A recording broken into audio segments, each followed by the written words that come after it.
Hello and welcome everyone to the third episode of the International Basketball Association. Today, for episode 3, it is featuring Gab, Qwerty, and Spencer, also known as Stats Matter. How's it going, guys? Fine. Going great. Glad I can be here. All right, nice. So today, just as always, we will start with the roundtable. And today, the theme of the roundtable will be some of the best shots, mostly buzzer beaters or game winners of NBA playoffs history. So yeah, guys, when talking about that, what comes to your mind first? Obviously, Chris Paul's shot in Game 7 versus the San Antonio Spurs. For the NBA Finals, of course. Oh, shut up. But like, he had a hamstring injury, and he still played, and he put up like 27 points or something to win Game 7, and eventually he also hit the fadeaway runner to win the game and the series. That was really impressive. Being a Spurs fan, like Allen's shot in that Game 6, even though it's extremely painful, there's just no way you can say it's not. It was insane. Just a crazy moment.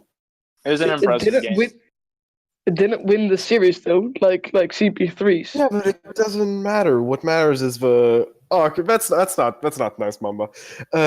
It's still like just a crazy shot. Just because it doesn't win the series doesn't mean it's insane.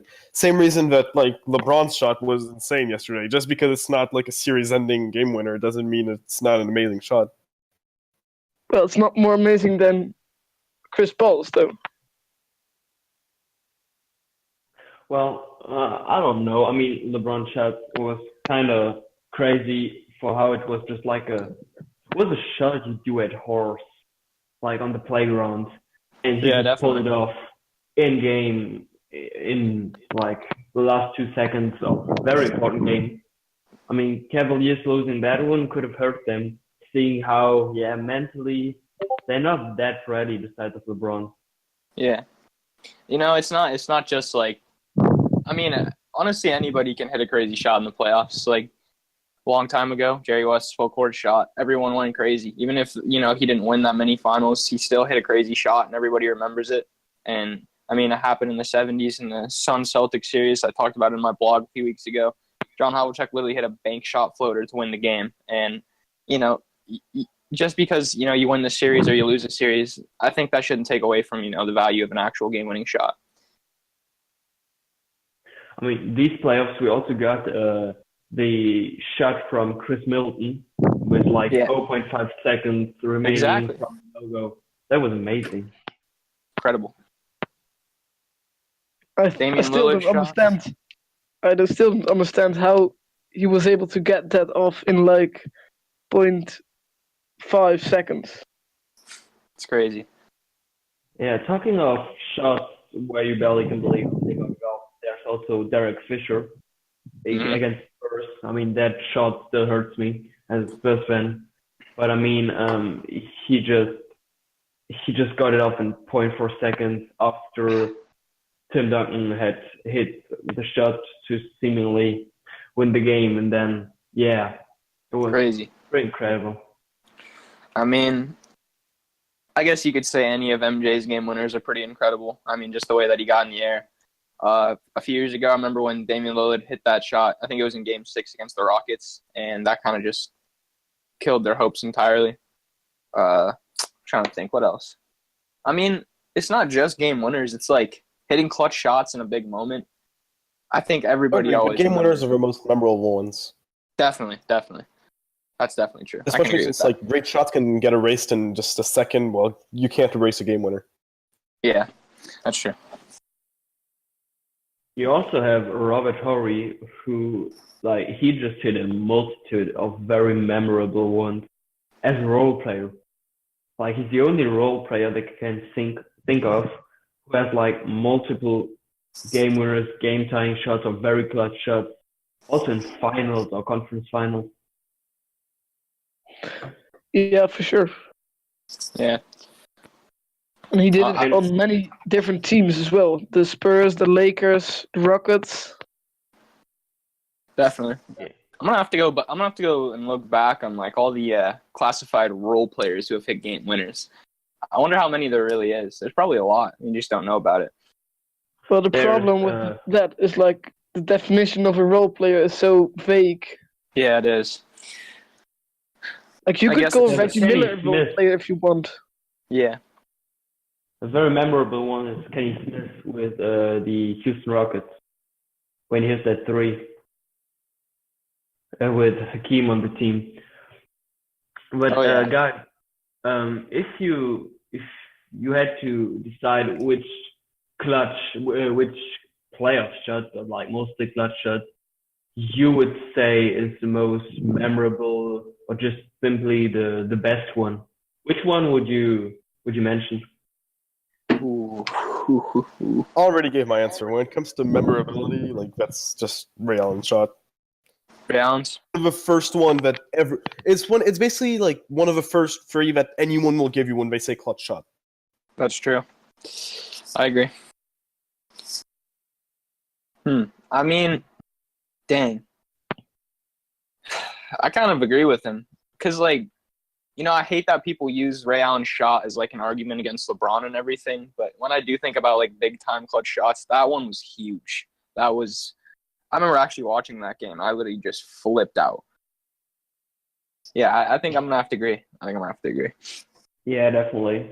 I mean, the whole I may be a bit biased, but I'm going Chris Paul's shot versus the Spurs. I like it. Like In the finals. the difficulty of that shot, the fact that he was injured, the fact that the pressure on him and his team to finally win, was huge. It was a shot to win not only the game but the whole series in Game 7.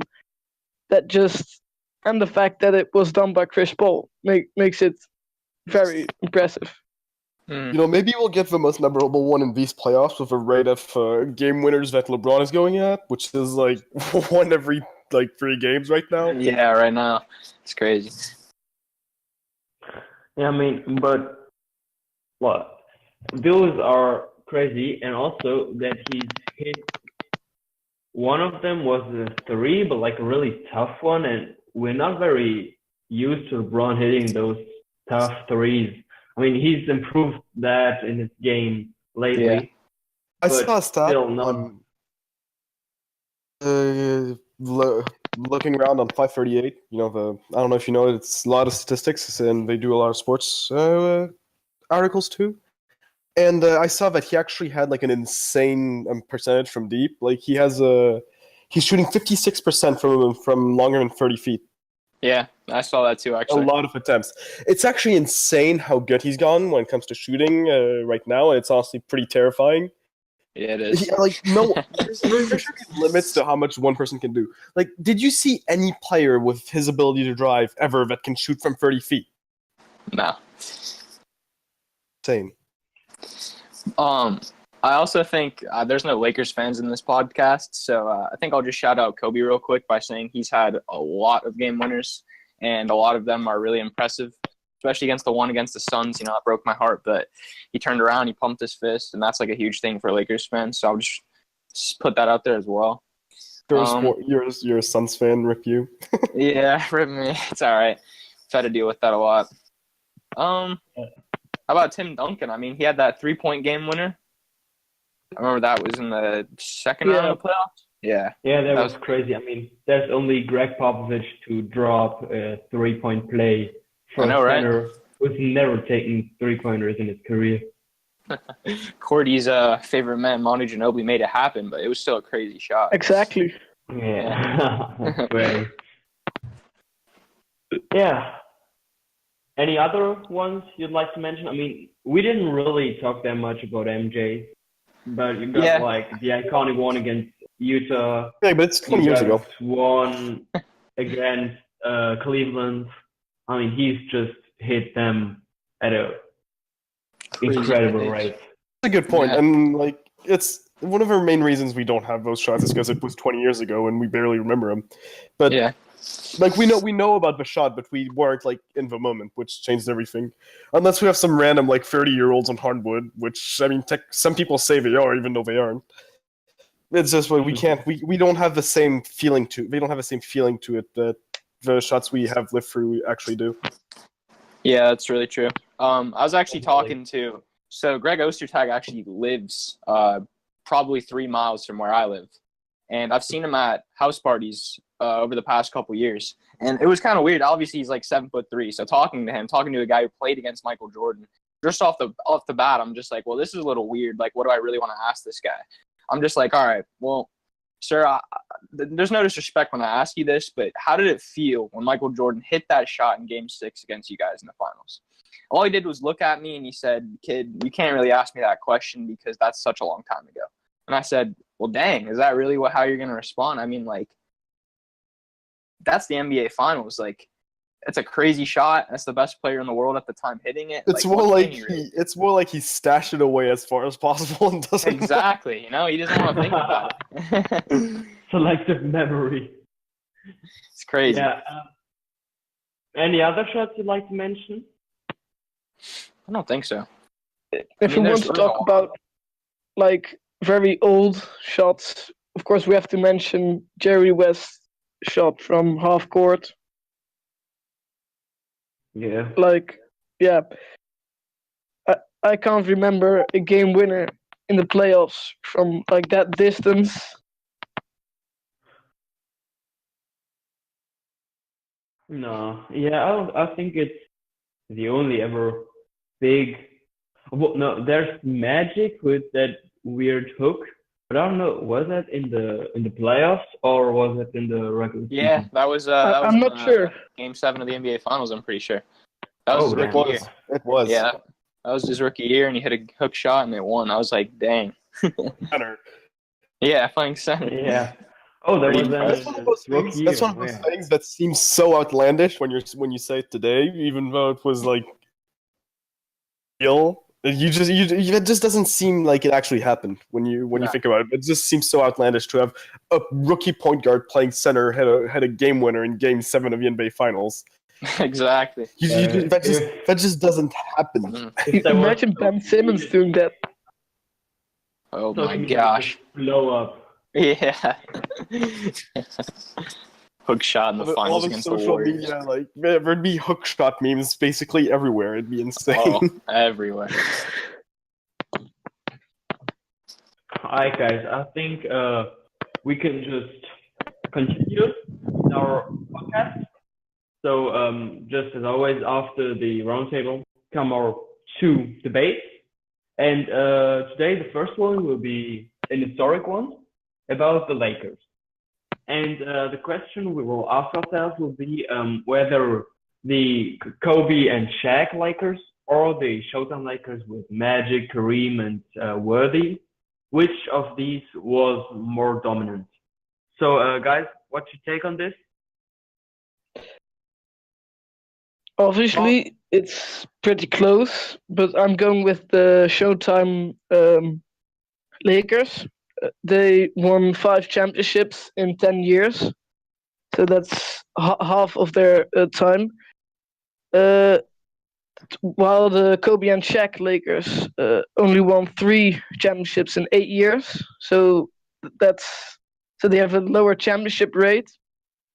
In the regular season, the Showtime Lakers have a better record, and they outscored opponents by more per 100 possessions.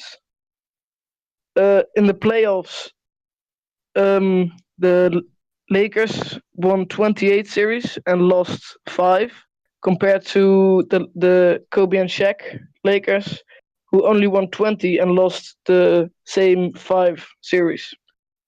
So overall, I think the Lakers just won more, which makes them more dominant. Yeah, I agree with some of the points you mentioned, but I mean, the big thing about dominance is that, well, the Kobe and Shaq Lakers, during the three-peat, no team besides maybe the Spurs had any hope of surpassing them.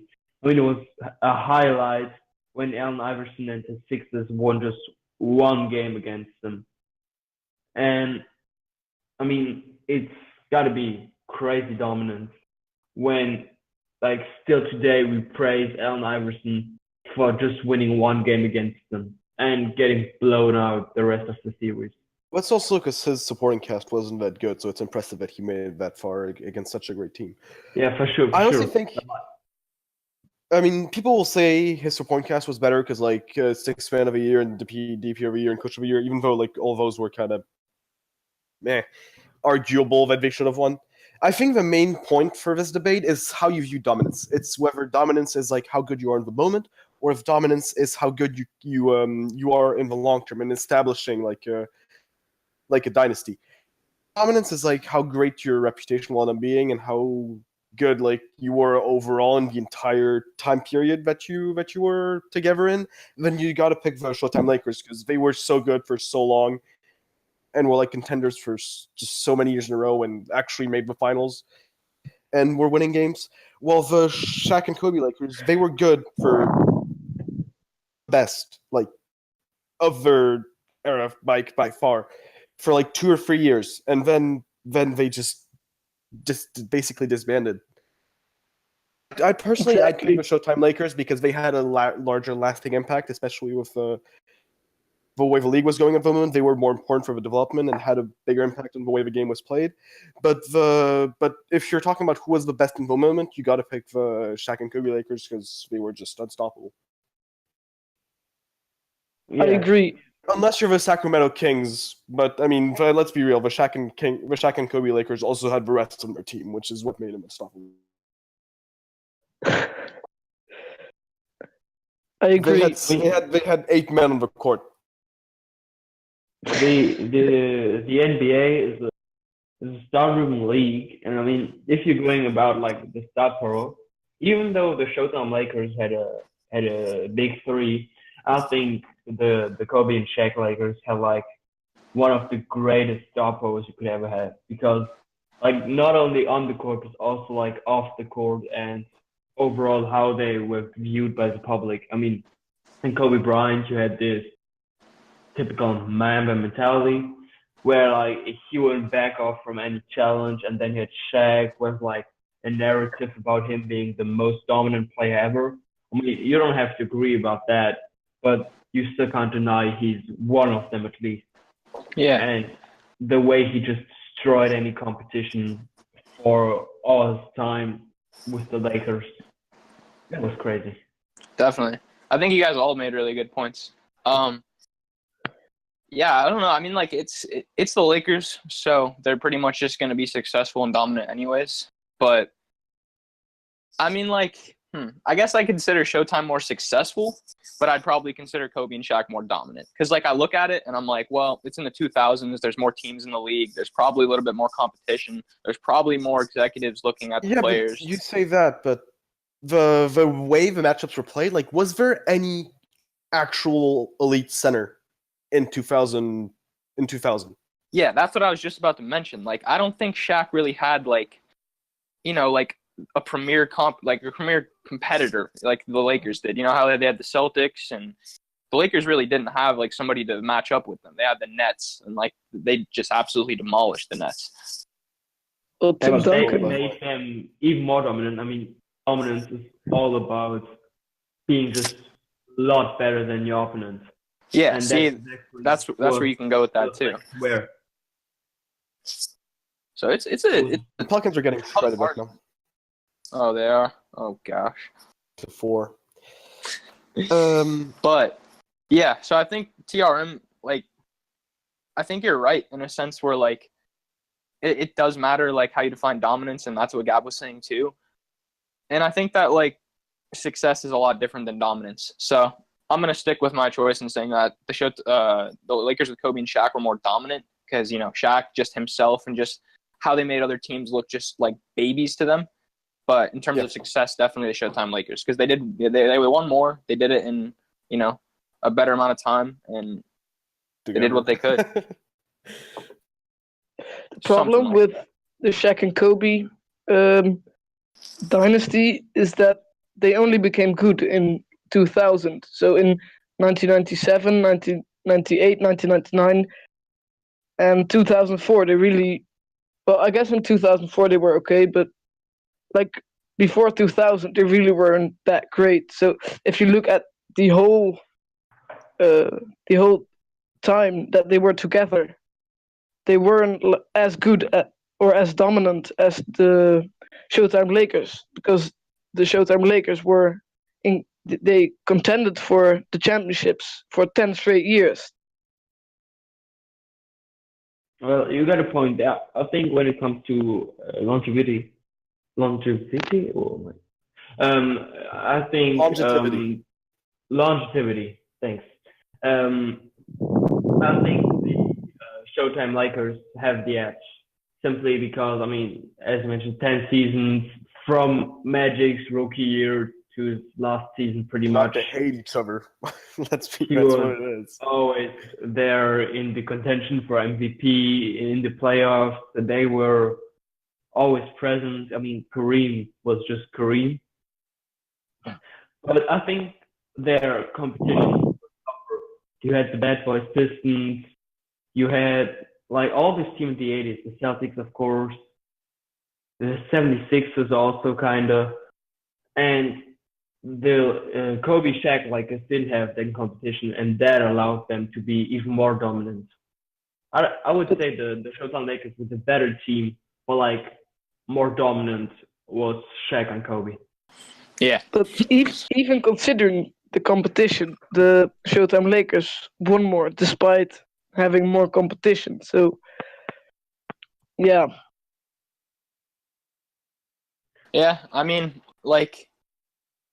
if you think about it, if there wasn't really like a Boston Celtics, obviously, you know, they still have competition to go up against. But I think I see where Cody's going with it. I mean, like, throw back to Hakeem destroying the Lakers. Putting that out there, you know, he did that. He did. Poor Kareem. I don't know. I mean, huge argument. Dominance, success. What they really did.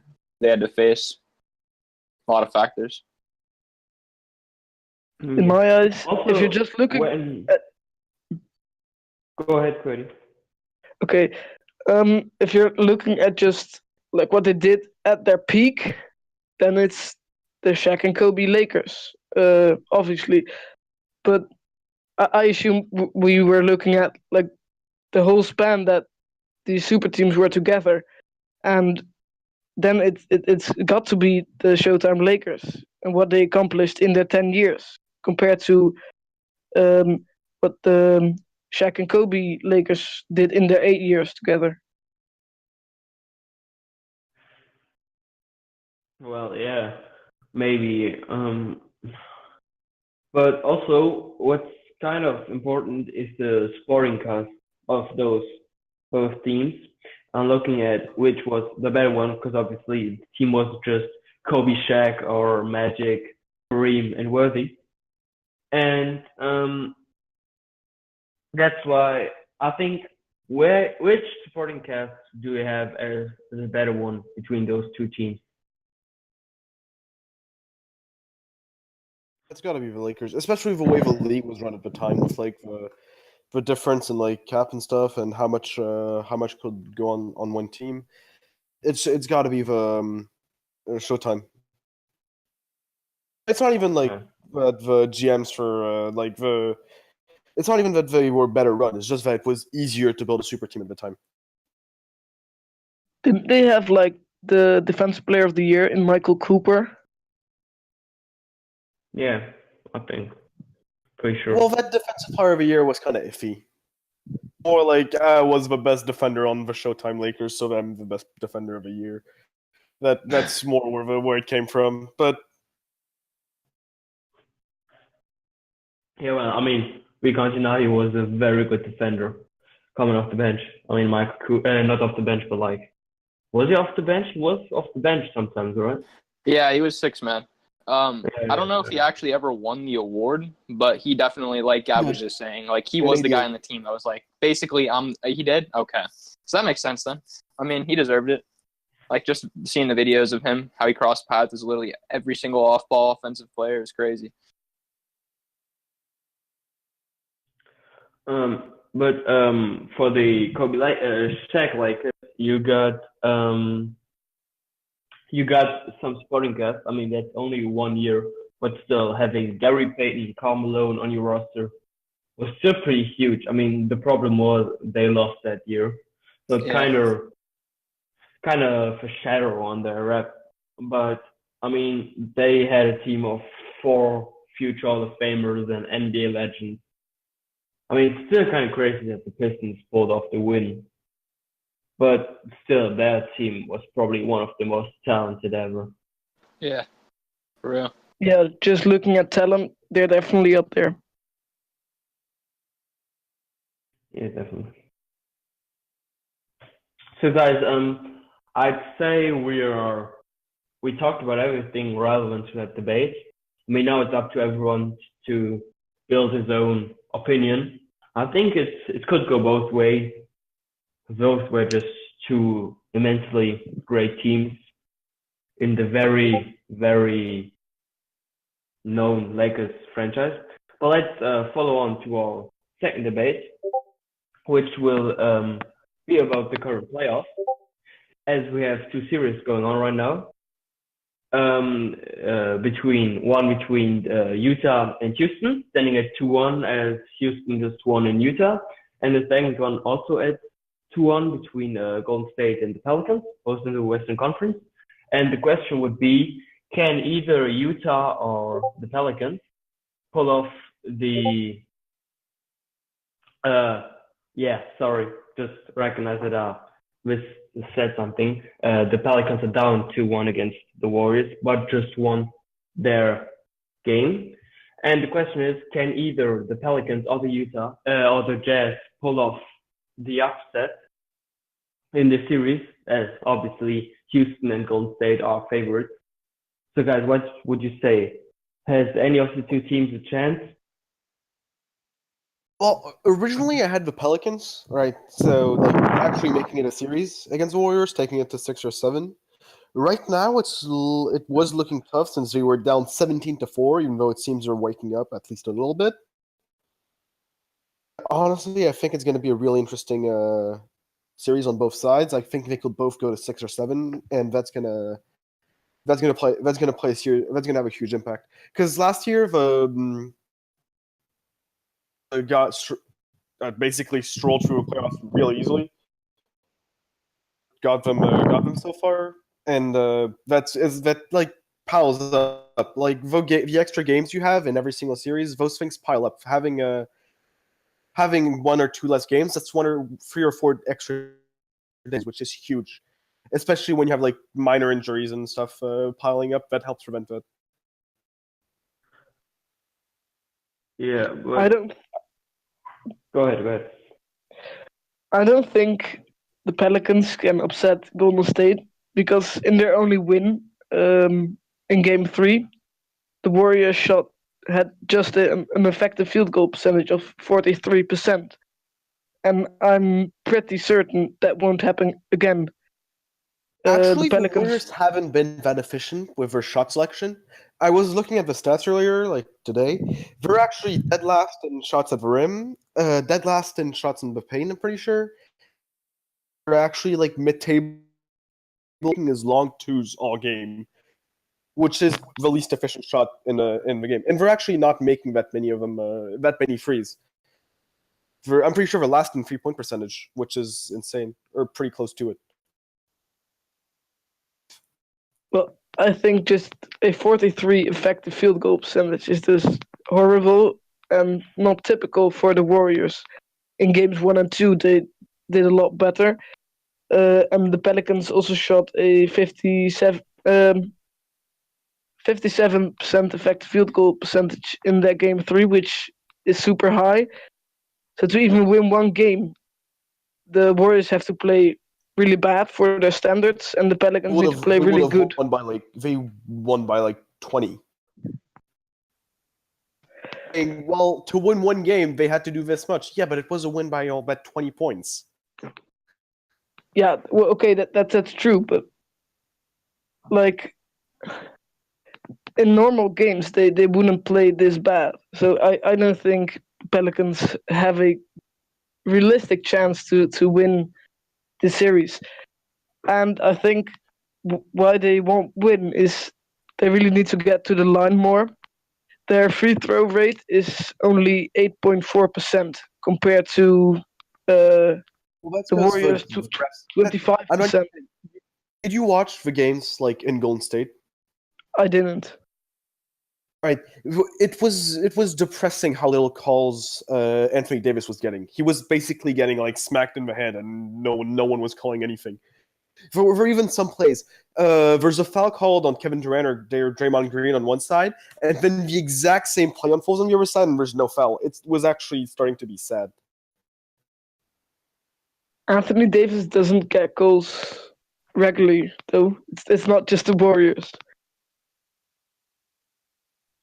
I mean, he's more of a silent guy, so that he isn't influencing the rest as much as like stars as LeBron or KD who are constantly talking with him. Yeah, but also in that game three, I mean both KD and especially Curry played widely below their normal level. I don't think they'll have another game where both won't be playing as good as we are used to, also impact-wise. I mean, Curry's still recovering, so it might happen that he has another off game, but I don't see Durant having such game again. He also had like one game, like this game three against the Spurs, but like that was it. And in all the other games he showed up. And I think that'll happen in this Pelicans series too. And at some point, I mean, it's just star power which will overtake. The Pelicans might win another game, but I don't see it going too close to them. Exactly. Yeah. I mean, the Rockets Jazz series, like, obviously it'll be interesting for all the fans and it'll be entertaining, but I think it's the same way for the Golden State Pelicans series. Like, it'll be quote unquote close, but I think we all really know who's going to win the series.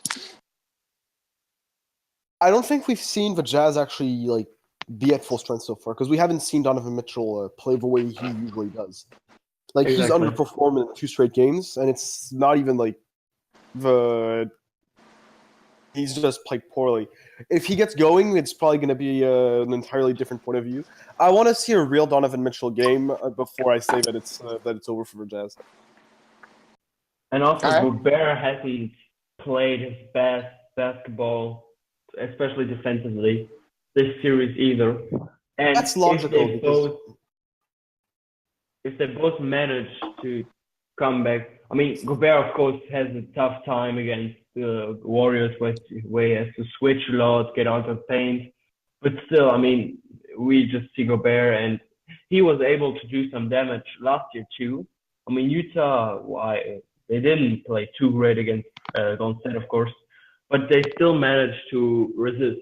And Gobert had a tremendous role in that. And I think if we can repeat that, and we get to Donovan Mitchell that we were used to in that OKC series, while the supporting cast just keep up their good work.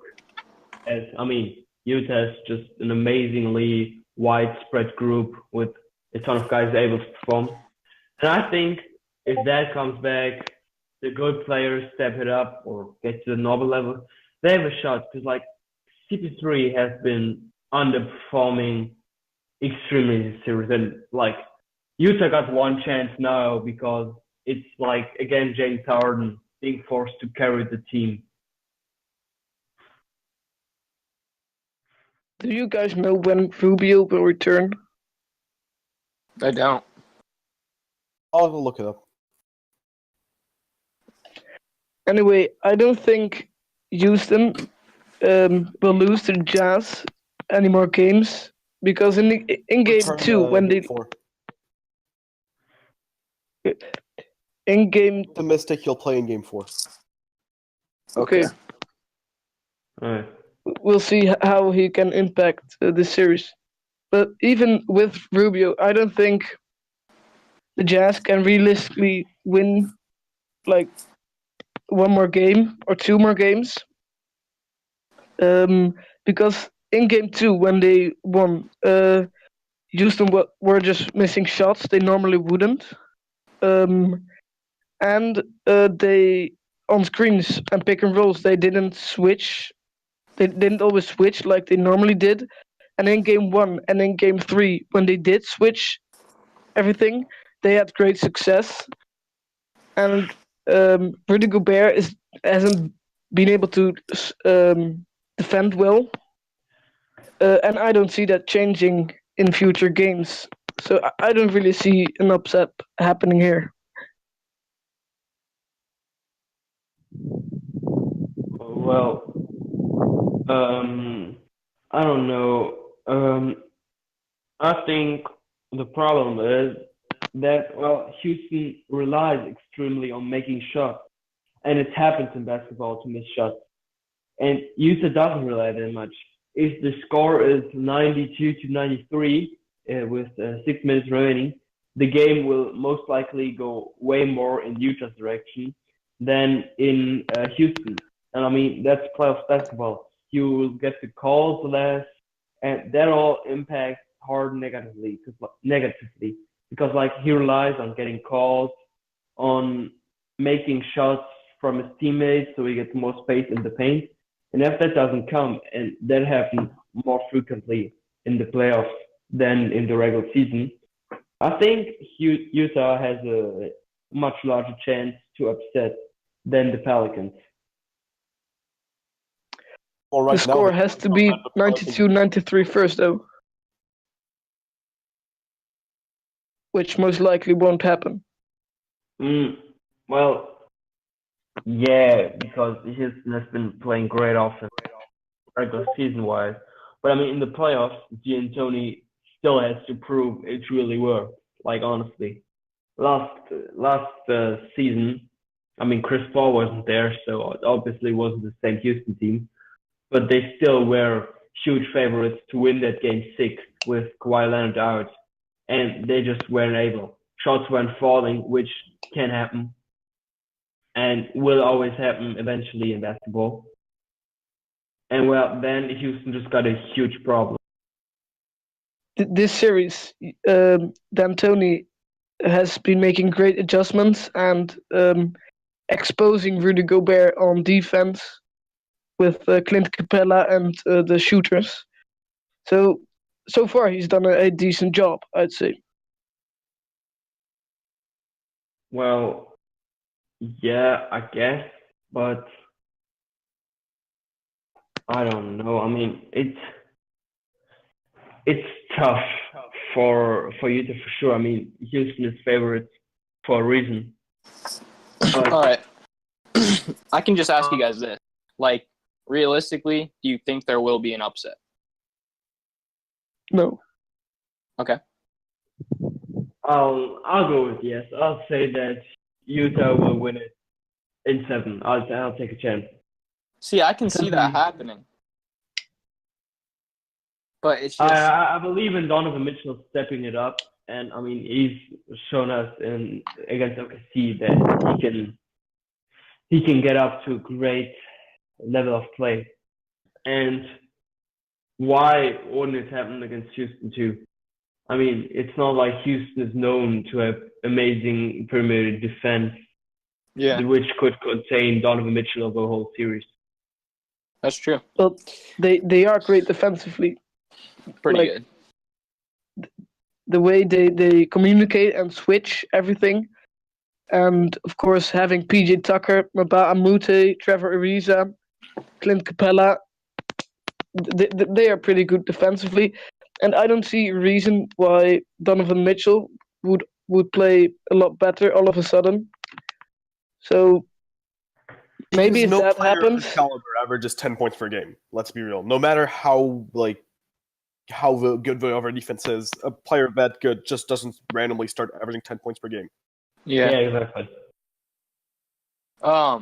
If I mean, like, obviously we saw how good Mitchell played last series, and like, if he does step up to that level again, and the Jazz really do win this series, what does that go to say about Donovan Mitchell? Like, how much does that really prove about him?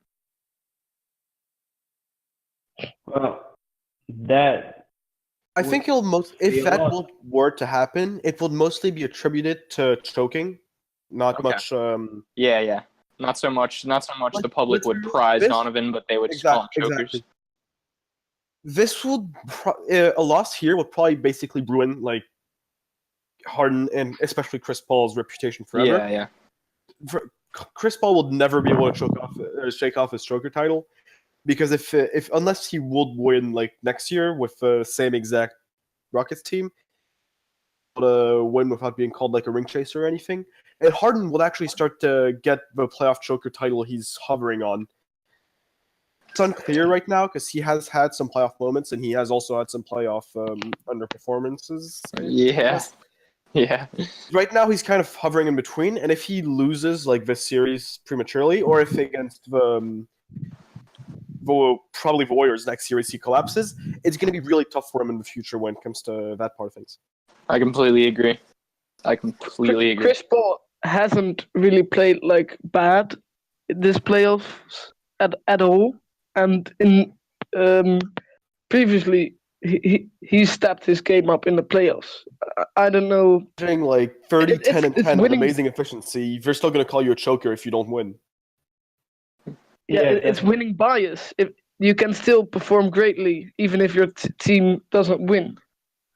Well, yeah, but you still lost, and I mean, Chris Paul has already been paid. That's so blunt. Yeah, but you still lost. That's pretty much sums it up. Yeah. Well, but I think one Jazz player are really doesn't necessarily determine the outcome of the game on his own. I mean, That's just- he isn't having the greatest playoffs of his career right now either. I mean, it's not bad, but like for the whole playoffs, his efficiency is down in comparison to other years. He's only shooting 31% from three. He's only got 6 assists, which is just really not much for him. And like 19 points, of course, it's not bad, but you'd expect more from Chris Paul, who's still supposed to be a superstar. I will say that the Rockets are a really tough matchup for the Jazz because, like, the Jazz strength usually comes from their defense, and then their defense is centered around Gobert. And the thing about Gobert is that while he's an amazing 5-on-5 defender, switches and stuff like that, he's not as good. He's not nearly as good in like a 2v2 situation than in a 5v5. With the Rockets, who are basically centered around pick and rolls, and like it's not ISO play, but it's basically 2-on-2 with 3 guys in the corner. It's a really tough matchup for him because it basically outdoes their strength, outdoes the Jazz's strength by simply utilizing what already is the Rockets' entire team identity, which makes it almost impossible for him to be as good as they really can be. Yeah, and Capella has also been outrunning Gobert in the fast break for easy baskets and cleaning off the offensive glass after Gobert wants to contest shots. But the problem is when Rubio comes back defensively, like Harden improves that's a gonna bit on change everything. defense, but he's still a liability. I mean, we can agree on that, right? And then Rubio back, who is Harden guarding? He can't. He will have to either guard Mitchell or Rubio, and none of these two are easy matchups. And Or the O'Neal Jazz will be guy. able- Who? The O'Neal guy. I'm not sure who he is, but he's not like a offensive threat or anything. Well, that's the point. Harden guarded him last game, I'm pretty sure, and this O'Neal guy scored 17 points. That's just to prove that Harden is still struggling on defense. And this O'Neal Royce guy, O'Neal. yeah, Listed. I think. Was he playing? I honestly I didn't have watch. no clue who this guy is. But I think he was playing Me neither. point guard and was replacing Rubio. But like, I'm really not sure. They were probably playing like two shooting guards with Ingles and Yeah, Mitchell. with Something along those lines. Mitchell and Ingles creating. But I think still Harden will have to either defend Rubio or Mitchell because like Ingles is too tall for him, probably. I mean, they could make him defend Ingles, but that would be kind of weird, being honest. And I don't really know if he'll be able to contain them. And if Rubio is scoring 30 points, like he's proven to be able this season, this could just be a big bonus for Utah. Yeah, I mean, from Utah's side of it, if they really do step up, like TRM and Gab are saying, then they are like they can prove themselves as a better team than Houston. But when I look at this, like when I first looked at this series, when I was looking at the possibility of this series before the playoffs even began, I was like, dang, like what really might happen is just like it's really going to be a matter of who outscores the other team. Because like right now, fast-paced basketball is just That's how thing. basketball works. Exactly. I mean, like obviously that is how basketball works, yeah. But like, look at it materialistically. Like, the Rockets are scoring a tremendous amount of points, and unless Utah really upgrades their defense and they score the same amount of points, they're just not going to win. Yeah, but that's why the Warriors are kind of a scary matchup for the Rockets, because the reason that we're treading the Jazz so easily is because the Jazz can't defend keep up. B, defend the Rocket style of basketball, because the Rockets aren't even that fast this season. Like I'm pretty sure they're middle of the table in possessions. Yeah. But it's just that they barely can't defend their style of basketball because they're not able to switch with the efficiency that The Warriors can. stand a chance against that team with the way they're structured. The Warriors have guys that are very, very good when it comes to switches, especially Draymond Green, who can. I don't really like the guy, and I think he's overrated, but he can almost defend every single position. That's just a fact. Oh yeah. Yeah. Draymond will definitely be able to switch onto Harden and contain him. So that's something where Harden will have to find a shot somewhere else and not just. Very low is McGee on Harden. All right, honestly, you can see like how easily Harden can bait McGee into shooting fouls. You can almost already. Oh yeah. It's gonna be depressing when that matchup happens. Yeah. I'm gonna come back to earth a little bit though. This discussion is good, and I think that like there's definitely something to be said. But just between me and you guys, like, do you guys think that the Warriors are gonna make the finals again this year? Yes, for sure. Okay. Let's not discount the NBA rigging things, because actually I was looking at some numbers recently on NBA finals ratings. Interesting. Yeah, because I did this last season, and I noticed that like finals ratings, they have actually the official like rating numbers up until like 85, 95, I'm pretty sure, which is like a huge amount of data. And what you notice is that finals got a lot of attention, all of them. First off, secondly, the Warriors Cavs finals have actually been decreasing a lot, which is actually why the salary cap didn't go up as much as projected. Which is, I don't know if you guys remember this. Celtics fans were complaining a lot. That's the reason why Avery Bradley had to be traded. Warriors. Yeah.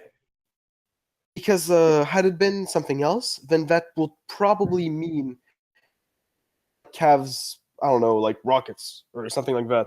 Then the